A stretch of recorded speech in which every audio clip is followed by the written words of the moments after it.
Politicians hold a lot of power and behind them are backroom advisors who escape the spotlight.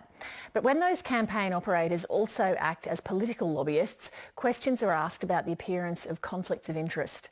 Tonight, 7:30 looks behind the Queensland election campaign and the role two political lobbyists played in helping the Labor government retain power. Dan Conifer reports.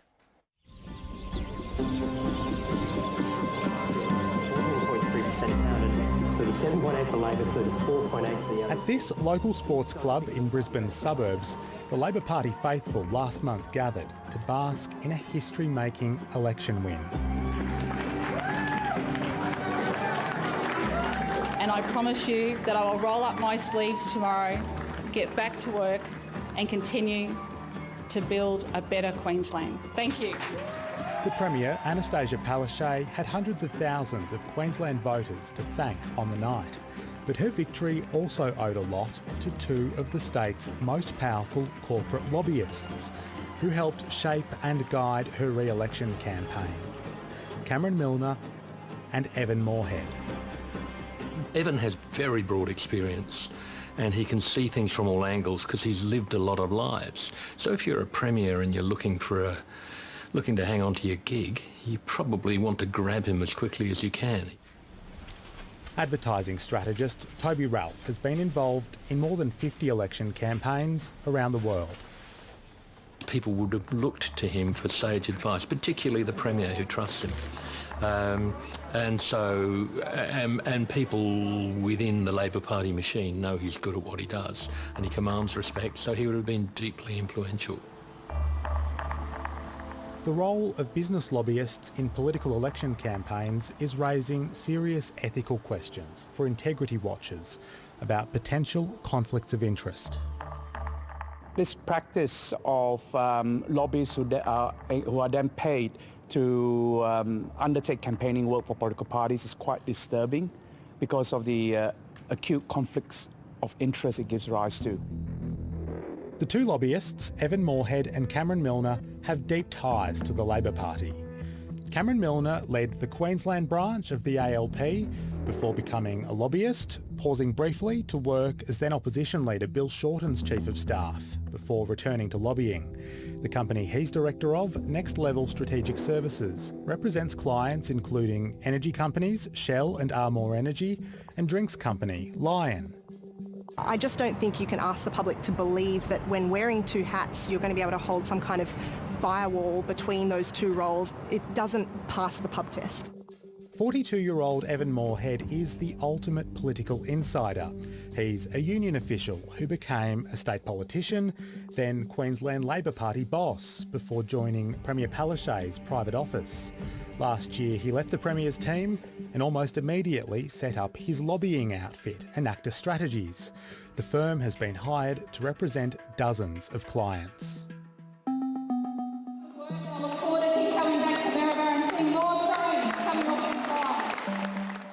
One of Enacta Strategies' clients is the train builder Downer. Its Maryborough facility received a campaign visit from the Premier last month. The lobbying firm has held more than a dozen meetings on their behalf as Downer tries to secure about $1 billion in government work over coming years.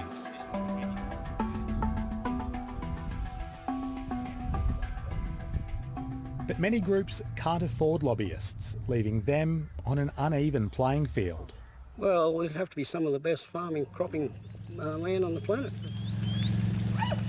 I'll probably leave the house about 4:30 in the morning, and it takes about an hour and a half to milk the cows. Calf feeding's got to happen as well in the morning. When he's not on the land, farmer David Von Hoff is part of a Toowoomba community group which opposes the expansion of the nearby New Ackland coal mine. That's prime agricultural land which has got the potential to grow food for human beings. But my biggest concern is the future for generations into the future, like my grandkids when they get to my age. How are they going to be dealing with the climate? The mine's operator was the first client of Evan Moorhead's Enacta Strategies. In a single month, the lobbying firm held 6 high-level meetings on behalf of the resources company. That's the same number of meetings the local anti-coal group says it secured in more than 3 years. There's no way that we can compete on a lobbying basis with those sorts of efforts.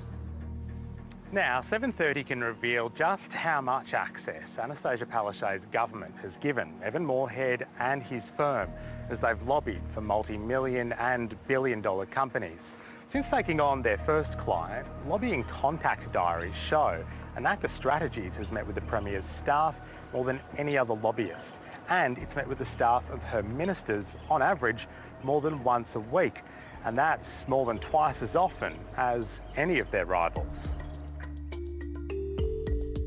Evan Moorhead told 7:30 there is a clear separation between the company's campaign activities and its government relations work, and he complies with the lobbyists' code of conduct. But others who closely monitor political integrity issues believe when lobbyists are embedded in campaigns, the risk of an appearance of a conflict of interest is just too high. Those conflicts arise from two sources.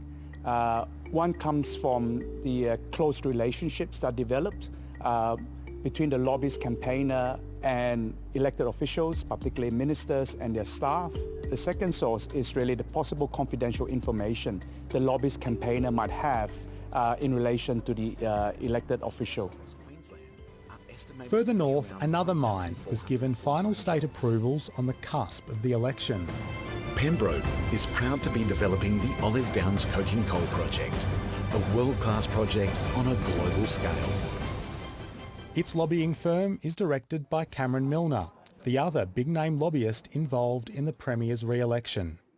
It does make it easier to get to the government if you've just helped them get in. You've been in a war together for 6 weeks and you've won it. Does it help change policy for businesses they represent? No, absolutely not. The Premier didn't answer detailed questions about the ethical issues raised in this story, but during the campaign defended Evan Moorhead's role. Look, my understanding is that Mr Moorhead is following all the rules. He has to abide by the rules just like everyone else. Everyone has to abide by the rules. While there's no claim the current rules have been broken, there are now calls for lobbying laws to be tightened.